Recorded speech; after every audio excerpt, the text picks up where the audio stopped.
Білегі шуражыры турында мына шундай китап шықты. Ильгизар Фазули мне подарил вот такую книгу «Білегі шуны».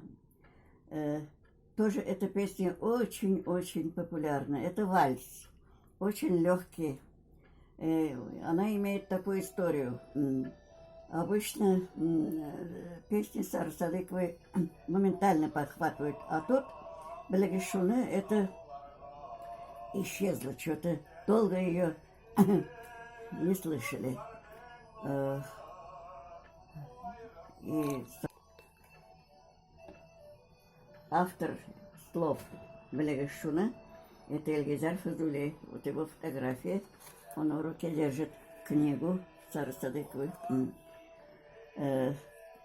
Он уроженец деревни Айдарова, там же, где отец, деды Сары Садыковой, Садык бабайлар, все там.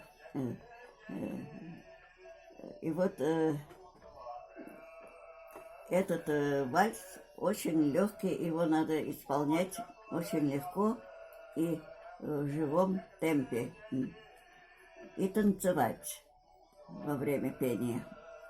Потому что первая исполнительница Лизада Софиуллина, она все время танцевала, когда пела эту песню. Очень популярная, очень легкая, очень выигрышная и часто на концертах исполняются эта песня.